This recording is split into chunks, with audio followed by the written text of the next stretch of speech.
दोस्तों, उत्तराखंड में भ्रष्टाचार की जो आंच है, कैसे एक मिडिल क्लास फैमिली तक भी आ गई। मिडिल क्लास क्या, लो मिडिल क्लास फैमिली से हम लोग कह सकते हैं कि जहां पर बिना कमीशन दिए कोई काम नहीं होता। आज मेरे स्टूडियो में तमाम आप चेहरे देखिएगा, ये सब सिक्योरिटी गार्ड हैं।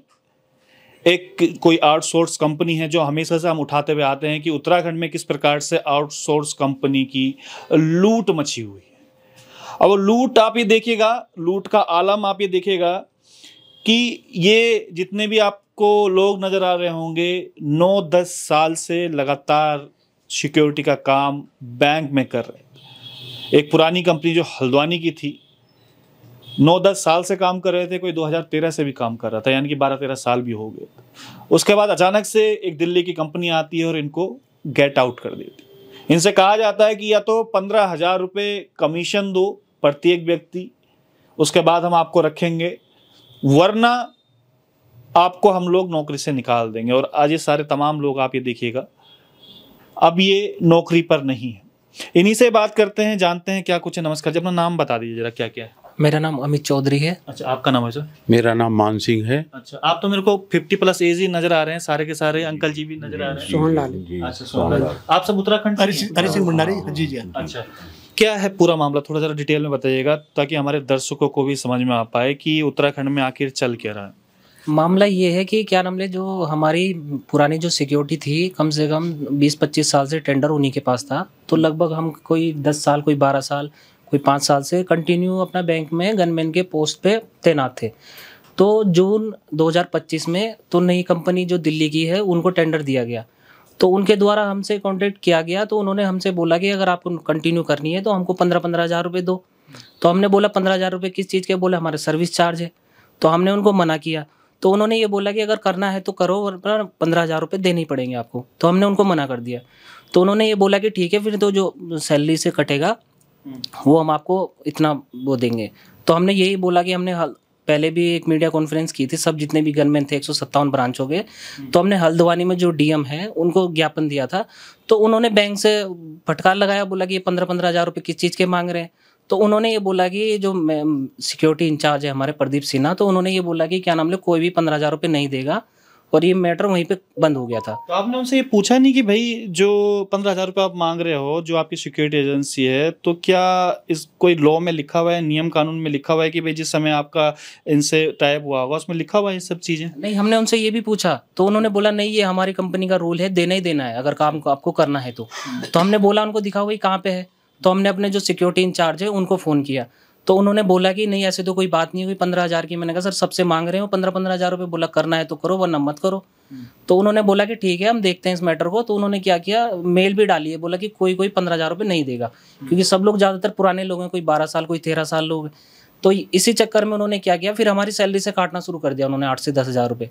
तो हमने इसकी शिकायत अपने ऑफिसर को की। तो उन्होंने क्या किया, 3 से 4 महीने का हमारा पीएफ भी नहीं दिया। तो जिस दिन हमने शिकायत की उसी दिन रात को 8-9 बजे उन्होंने पीएफ डाला हमारा। आप लोगों से भी मांगे 15-15 हज़ार रुपये? जी, मैं तो अम्बे सिक्योरिटी है, ये अम्बे सिक्योरिटी है PNB bank chest IT park में। अच्छा। और वहाँ सैलरी जो है 10 तारीख के बाद 23 तारीख को दी जाती है। और हमारा कॉन्ट्रैक्ट है वहाँ उसका 38,000 का, और हमें मात्र दिए जाते हैं 14,000 रुपये। अच्छा, मात्र 14,000 रुपये दिए जाते हैं। और हम आधे भी नहीं दिए जाते आपको? हाँ सर, आधे भी नहीं दिए जाते।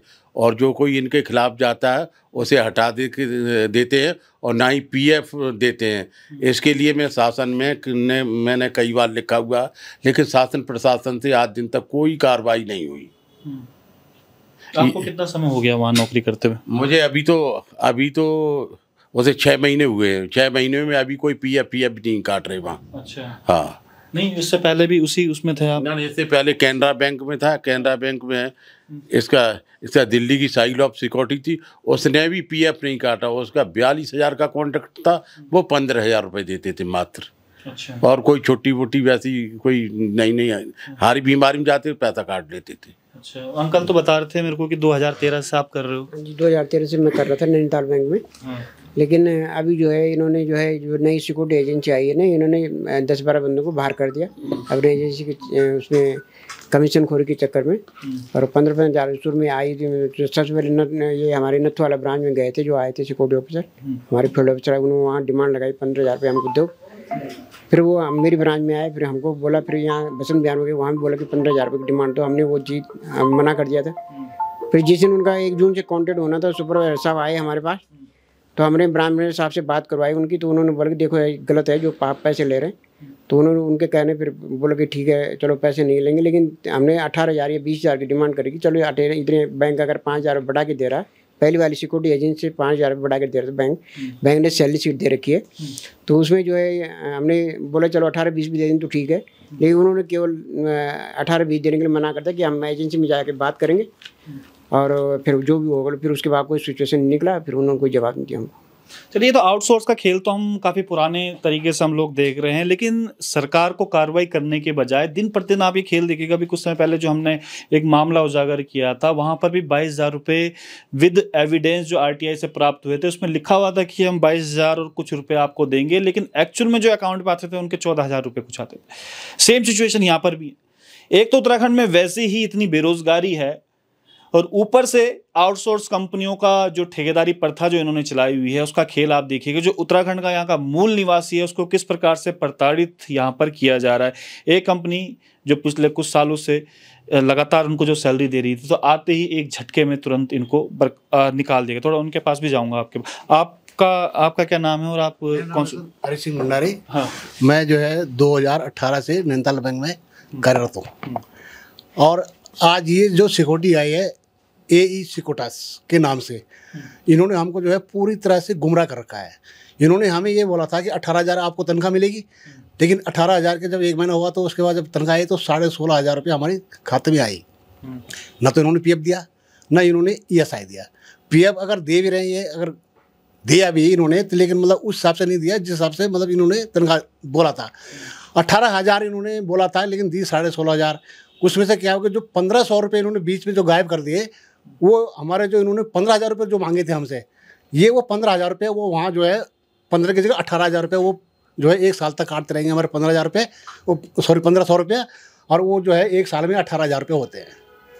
तो वो जो है मुझे लगता है वो उन्होंने वहाँ ट्रांसफ़र कर दिया, इसलिए इन्होंने क्या है कि हमको 18,000 बोला था और दिया इन्होंने 16,500 रुपये। इसकी शिकायत अभी करी आपने कहीं? सर इसकी शिकायत किससे करते हम, क्योंकि जब इनको फ़ोन करते थे कोई मतलब फ़ोन उठाने के लिए कोई राजी नहीं है। 3 महीने हो गए, 3 महीने से जो है इनसे संपर्क कर रहे हैं। सुपरवाइजर हो गया, मालिक से बात करें तो मालिक बोलता है जी मेरे से बात मत करो, मैं तो मालिक हूँ। भाई मालिक है तो बात तो कर सकता है मालिक, लेकिन ये कह रहे हैं कि मेरे से बात मत करो। तो सर हम किसके पास जाएँ, अपना दुखड़ा किसको बताएं? तो अभी तक प्रशासन से कहीं बात नहीं हुई भाई? कम से कम प्रशासन सब ऐसा है कि सब सो ही रहे मुझे लग रहा है, क्योंकि 2 बार तो हम DM साहब के पास चले गए, कोई वो नहीं हुआ। एक बार हमने जो है CM हाउस में भी जो है वहाँ पे हम कंप्लेंट डाल के, वहाँ से भी कोई अभी कोई जवाब नहीं आया। आप देखते हैं आगे क्या होता है। मीडिया के पास आए हैं, आप लोगों के पास। चलिए, आपको लग रहा होगा कि यहाँ पर 1,500 की बात चल रही है, यहाँ पर 2,000 की बात, लेकिन एक लो मिडिल क्लास फैमिली से आप जाकर पूछिएगा कि उनके लिए 1,500 की कितनी बड़ी कीमत होती है, जहाँ के उनका 10 दिन का कम से कम राशन उतने का आता हो। शायद एक जो मिडिल क्लास फैमिली है वो इस दर्द को समझ सकती है, और उनकी कोई ज़्यादा बड़ी वो भी नहीं है। कोई जो सैलरी पे है 22,000 मिलनी चाहिए थी, उनको कट के तो 14,000 रुपये मिल रही। अब सोचिएगा कितने बीच में कितना बड़ा डिफरेंस है। हमारे साथ और भी लोग हैं, ऐसा नहीं है, काफ़ी लोग यहाँ पे हैं। भाई साहब, आप भी इन्हीं के साथ ही हैं? जी सर, मेरा नाम दिनेश चौहान है। हाँ। मेरा सर ये कहना है कि उत्तराखंड में बाहर से आए हुए बहुत सारे गनमैन हैं, जो सर लाइसेंस में लिखा हुआ होता है स्टेट का होता है और डिस्ट्रिक्ट का होता है, ऑल इंडिया का होता है। हमारा कहना यह है कि जो उत्तराखंड के गनमैन हैं, जिनका उत्तराखंड का लाइसेंस है, वो उत्तराखंड में उनको पहले वरीयता दी जाए, और जो बाहर के जो लोग आए हुए हैं, मेरा उनसे ये कहना है मतलब सरकार से कि या प्रशासन से जो है उस पर जाँच करें कि अगर जो जिनका यूपी का है वो यूपी में रहें, स्टेट का तो स्टेट में चलेगा, स्टेट में चलेगा। तो सर थोड़ा ये जांच करें तो हमारे लिए शायद बेहतर हो सकता है सर ये, और जो है शायद इसके बारे में। अब आगे क्या कुछ करने की सोच रहे हैं आप लोग, क्योंकि आप बस बता रहे थे कि DM के पास? इसमें सर DM साहब को भी एक ज्ञापन दे चुके हैं और कप्तान साहब को भी दे चुके हैं, और सर इसमें तो जांच करने के लिए भी आए थे, लाइसेंस ले गए हमारे। अब सर आगे अभी तक 2-3 महीने हो गए, आगे तक हमें कोई ऐसा कोई दिख नहीं रहा कि उसमें कुछ ज़्यादा कुछ काम विशेष कर रहे हैं। अब आप लोग क्या सोच रहे हैं करने की, कि आप क्या करेंगे आगे? बस उनसे पूछ लेता हूँ, आप क्या सोच रहे हैं अब आगे करने की? अब तो देखो, हमने DM साहब के यहाँ भी 2 बार ज्ञापन दे दिया है। अगर नहीं होता एक बार, हम फिर दोबारा सोमवार को DM साहब के यहाँ जाएंगे। फिर यही रहेगा कि फिर हमको वहीं धरना करना पड़ेगा।